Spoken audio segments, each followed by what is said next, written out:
Selamat datang di mata kuliah pengantar administrasi pemerintahan. Pada pertemuan kali ini, topik mengenai keputusan dan tindakan badan publik dan atau pejabat pemerintah. Bersama saya, Ufanita Afrilia, dosen administrasi pemerintahan Universitas Pajajaran. Oke, mari kita mulai pembahasan hari ini. Hal utama yang harus kita pahami adalah pengertian administrasi pemerintahan. Administrasi pemerintahan adalah tata laksana dalam pengambilan keputusan dan atau tindakan oleh badan dan atau pejabat pemerintahan. Dalam melaksanakan administrasi pemerintahan yang meliputi fungsi pemerintahan diantaranya fungsi pengaturan, fungsi pelayanan, fungsi pembangunan, fungsi pemberdayaan, dan fungsi perlindungan. Lalu apa sih yang dimaksud dengan keputusan administrasi pemerintahan?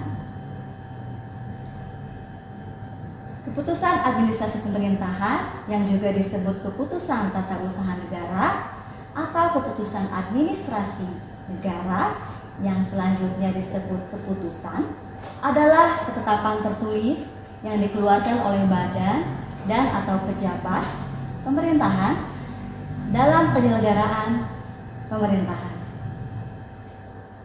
Nah, sekarang apa yang dimaksud dengan tindakan administrasi pemerintahan? Tindakan administrasi pemerintahan yang selanjutnya disebut tindakan adalah perbuatan pejabat pemerintahan atau penyelenggaraan negara lainnya untuk melakukan dan atau tidak melakukan perbuatan konkret dalam rangka penyelenggaraan pemerintahan. Lalu, apa yang dimaksud dengan badan dan atau pejabat pemerintahan? Badan dan atau pejabat pemerintahan adalah unsur yang melaksanakan fungsi pemerintahan baik di lingkungan pemerintah maupun penyelenggara negara lainnya. Setiap keputusan dan atau tindakan harus ditetapkan dan atau dilakukan oleh badan dan atau pejabat pemerintahan yang berwenang. Badan dan atau pejabat pemerintahan dalam menggunakan wewenang wajib berdasarkan dengan yang pertama, sesuai dengan peraturan perundang-undangan, dan yang kedua itu sesuai dengan asas-asas umum pemerintahan yang baik.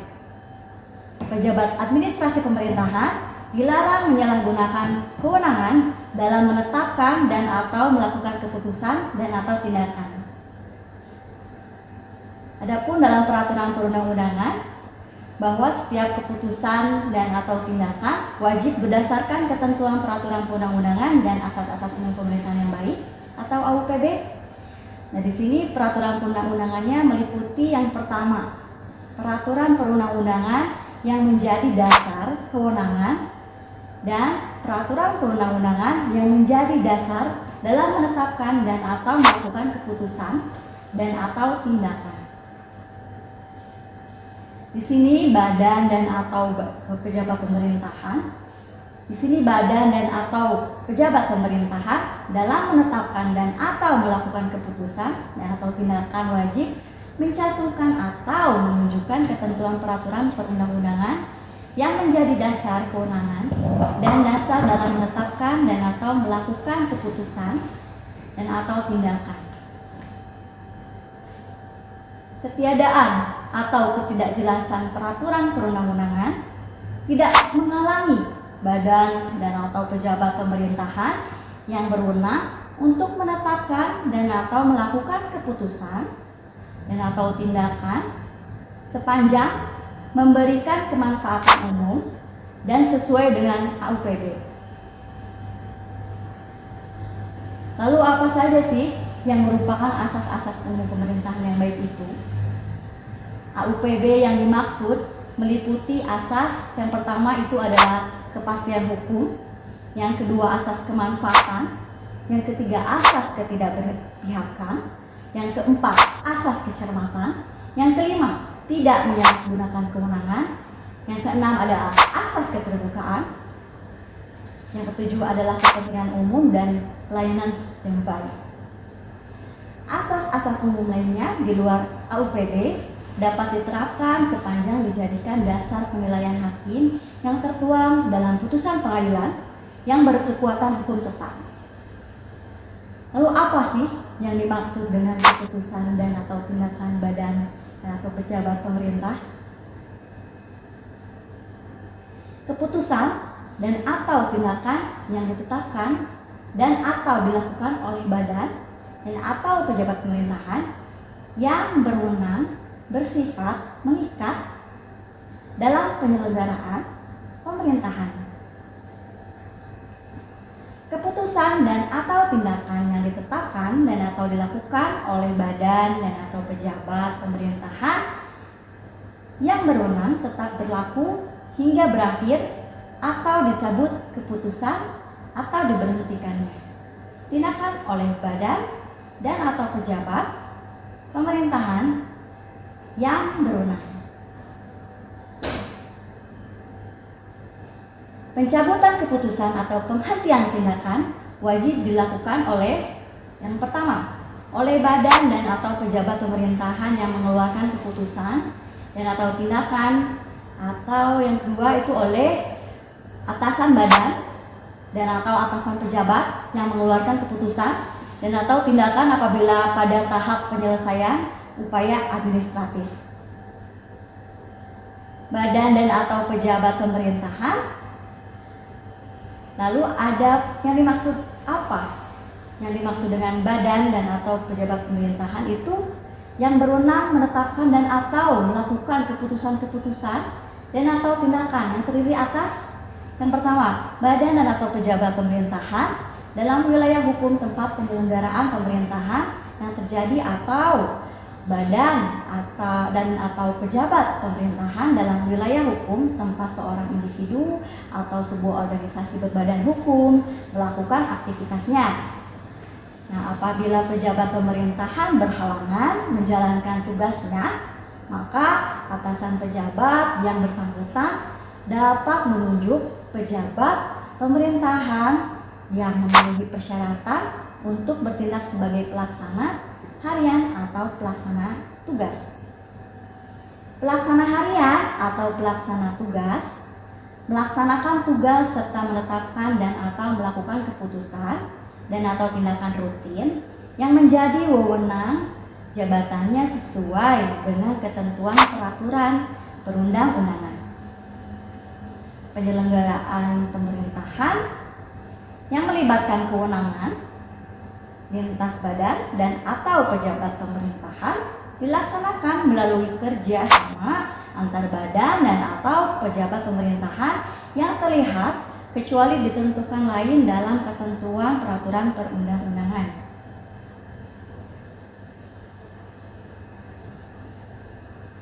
Lalu ada yang namanya keputusan berbentuk elektronis. Di sini pejabat dan atau badan pemerintahan dapat membuat keputusan berbentuk elektronis. Keputusan berbentuk elektronis wajib dibuat atau disampaikan apabila keputusan tidak dibuat atau tidak disampaikan secara tertulis. Keputusan berbentuk elektronis berkekuatan hukum sama dengan keputusan yang tertulis dan berlaku sejak diterimanya keputusan tersebut oleh pihak yang bersangkutan. Jika keputusan dalam bentuk tertulis tidak disampaikan, maka yang berlaku adalah keputusan dalam bentuk elektronis. Nah, dalam hal terdapat perbedaan antara keputusan dalam bentuk elektronis dan keputusan dalam bentuk tertulis, yang berlaku adalah keputusan dalam bentuk tertulis. Keputusan yang mengakibatkan pembebanan keuangan negara wajib dibuat dalam bentuk tertulis. Pejabat pemerintahan yang berwenang dapat menerbitkan izin, dispensasi, dan atau konsesi dengan berpedoman pada AUPB dan berdasarkan ketentuan peraturan perundang-undangan. Keputusan badan atau pejabat pemerintahan berbentuk izin apabila yang pertama itu diterbitkan persetujuan sebelum kegiatan dilaksanakan Dan kedua, kegiatan yang akan dilaksanakan merupakan kegiatan yang memerlukan perhatian khusus dan atau memenuhi ketentuan peraturan perundang-undangan. Pejabat pemerintahan yang berwenang dapat menerbitkan izin, dispensasi, dan atau konsesi dengan berpedoman pada AUPB dan berdasarkan ketentuan peraturan perundang-undangan.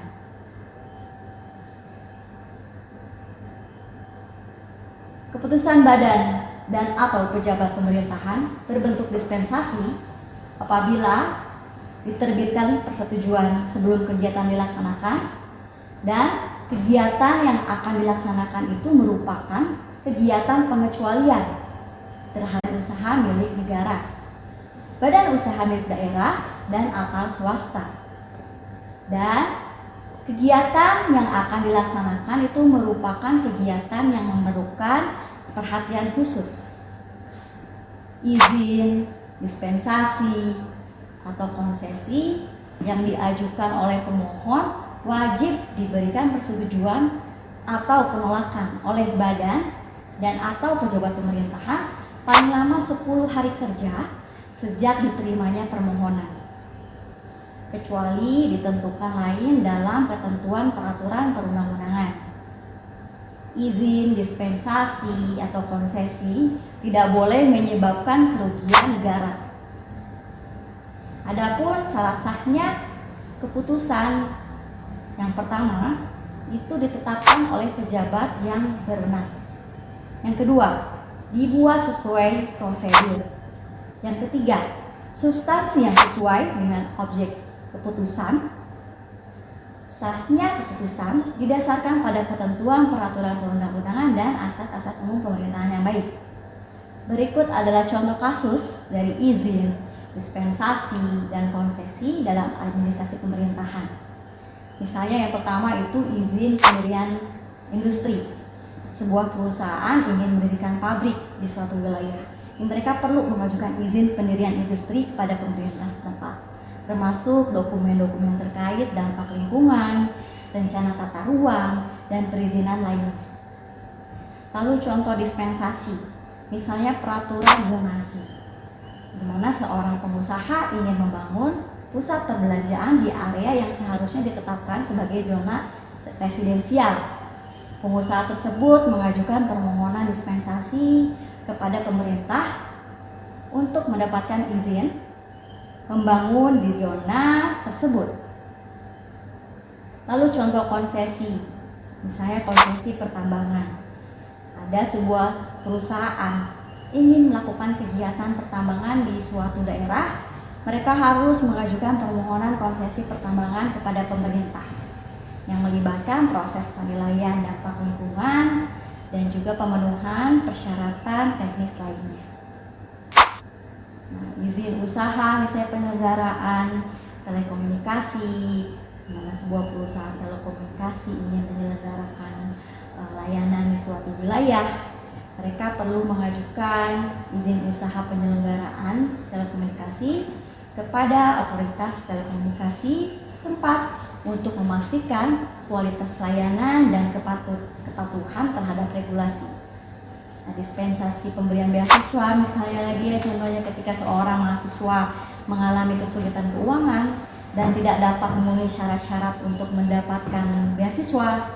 Nah, mahasiswa tersebut mengajukan permohonan dispensasi kepada pihak berwenang untuk mempertimbangkan situasinya dan memberikan bantuan finansial.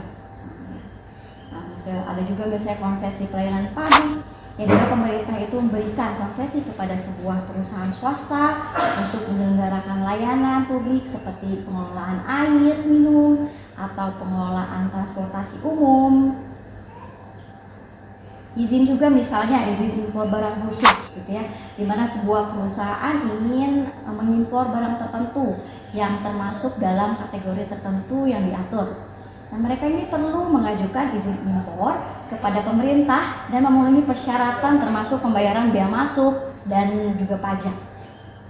Nah, contoh-contoh di atas mencerminkan bagaimana izin, dispensasi, dan konsesi itu digunakan dalam administrasi pemerintahan untuk mengatur berbagai aspek kegiatan masyarakat dan bisnis agar sesuai dengan kebijakan, regulasi, dan standar yang berlaku. Baiklah, kita sudah dalam penghujung waktu dalam pertemuan kali ini. Semoga kita semua sehat selalu. Sukses untuk kita semuanya. Have a nice day. Wassalamualaikum warahmatullahi wabarakatuh.